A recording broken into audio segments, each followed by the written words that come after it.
Oh, good evening, guys. This is BBQ92, and I'm looking at my computer program that manages my Big Reactor from the Big Reactor Smart.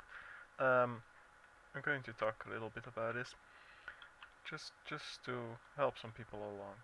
So, this is a Big Reactor from the Big Reactor Smart. I'm gonna put a link uh, of the mod into the description.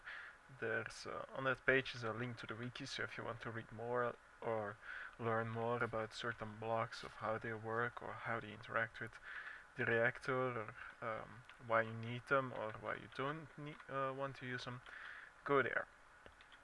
This is just gonna be a quick overview of the reactor.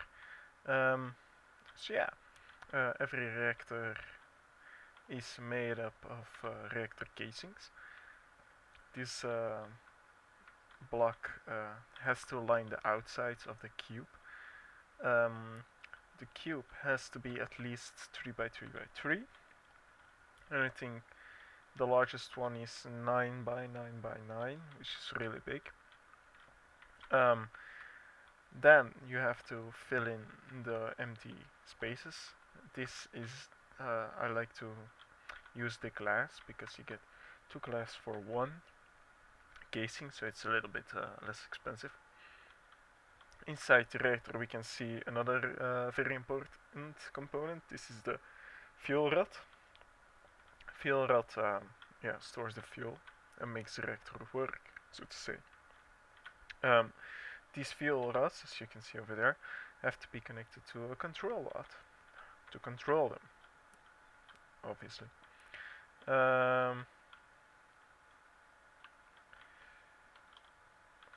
Another critical component is the reactor controller. This controls the reactor. As you can see at the moment, my reactor is offline. I've got 100% fuel, I got 0 degrees heat, and I got a little bit of internal buffer. I'm not producing any power, and I'm not using any fuel, so that's good.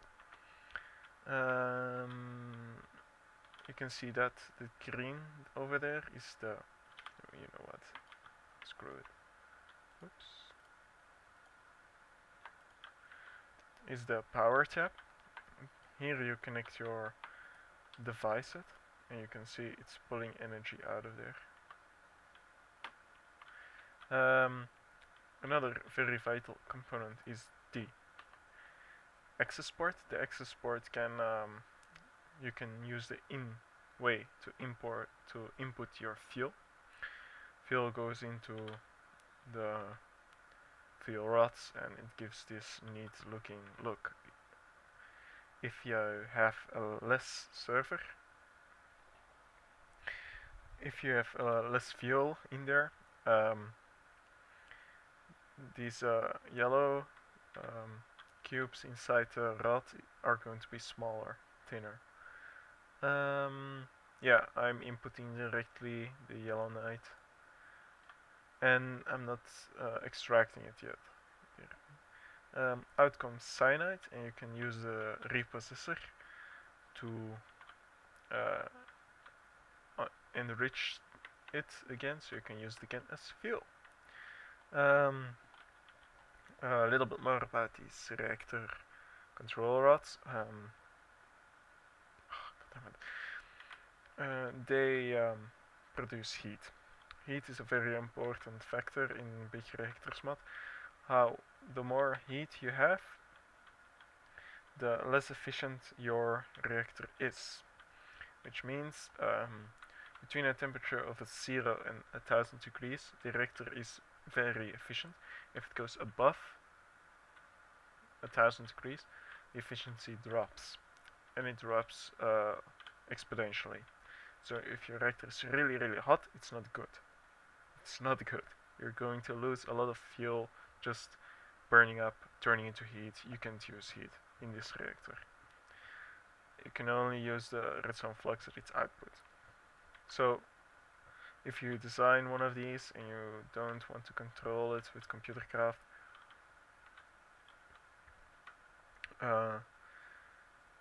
yeah, keep that in mind. You want to keep your temperature below 1000 degrees. these fuel rods, no, those control rods, they radiate heat up to, I think, in a 5 by 5, so in a radius of 2 blocks. And this heat gets transferred onto the next block. Now, this can be anything. It can be air, but it doesn't conduct heat good. It can be water, like in my case. It's a little bit better, but not too good. Then it's the metals, iron, gold, diamond. And then there are some mod stuff like molten enderium or molten ender and super cooled liquids. I don't know.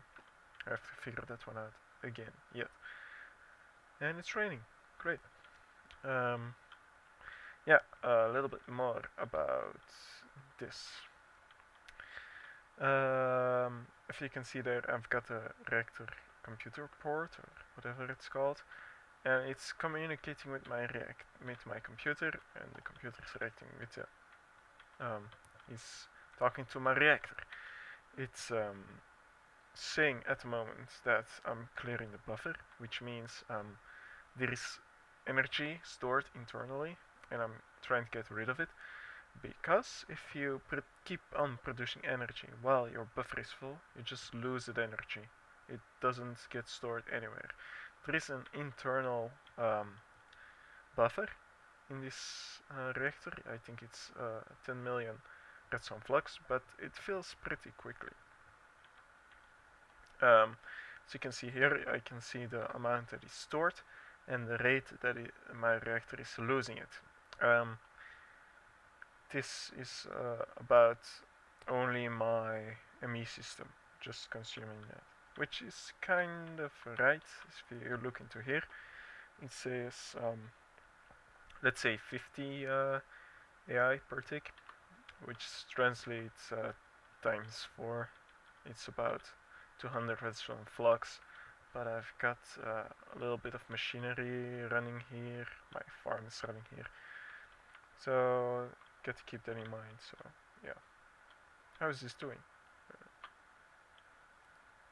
Great. I figured out what the last thing was that I wanted to farm. It was the nether wart. Okay. Done some crying. Okay. Yeah, I'd say I'll take a deeper look into this program, what you can do with this. So, I've got something conveniently done, and I got Reactor Control in here, just for easy and stuff. We get good functions, set syntax, lua, enter. Here we go. As you can see over here, first thing I'm doing is loading the peripherals. This means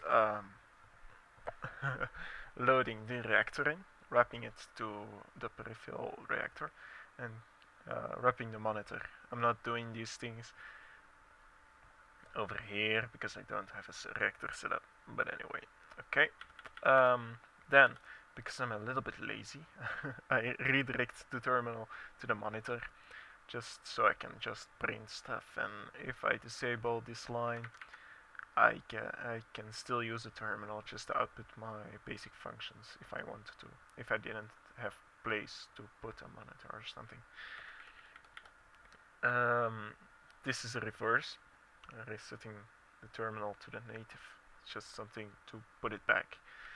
Then I have first function is connection okay. It checks if the reactor is connected or not, and it says reactor.get connected equals false, then connection good, connection bad. All these reactor dot Lua stuff you can find on the wiki. I'll put a link in the description for if you want to play with it a little bit. Then I have my function start reactor, and I'm looking at the state it's in. If it's active already, it doesn't have to do anything. If it's, and I want to activate it, so it's just to not do stupid stuff. Then I have the first really interesting bit, which is the temperature control. Now, the temperature control takes one input parameter, which is temp. As you can see, I've got it programmed over here. If as long as temp is below 1000 and the reactor is active, so reactor get active returns true, means the reactor is active, I select the false. So the temperature is too high and the reactor is on, turn it off. Then for 10 seconds we print that the reactor is in cooldown. Else, if the temperature is lower than 1000 degrees, temperature is good. Then for the fuel info, we get the fuel amount. If it's less than 100 millibuckets, because it's defined in millibuckets, something stupid. I think 1 ingot is 1000 millibuckets. So yeah, if it's lower than 100, the fuel is low. And it's gonna say fuel is low, get on it, get me energy. Then energy stored, which takes amount, as long as it's bigger amount is bigger than half of the internal buffer I've got it set to, we stop the production just to have a little bit of a buffer in the thing, so we don't overproduce or so we don't lose any stuff. Yeah, you can set this to 99,000, I think, or whatever the biggest, less than the internal storage of your reactor, and it's all good. If the amount is 0, or if it goes below a certain value, I've got it set, just go for it.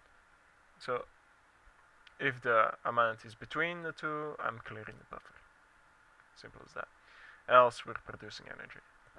If there's nothing in it and we're not clearing it, we're producing.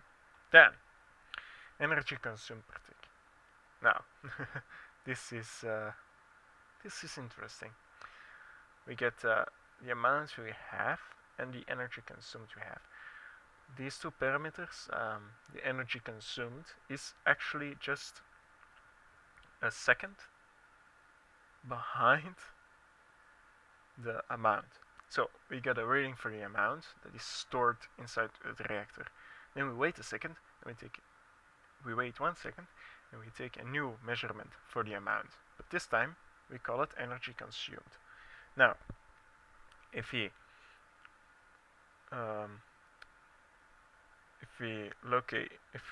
get a new variable in here, which is called temp, we get the energy consumed minus the amount. If we are energy producing, which means the energy consumed is going to be bigger as the amount, we get a positive number.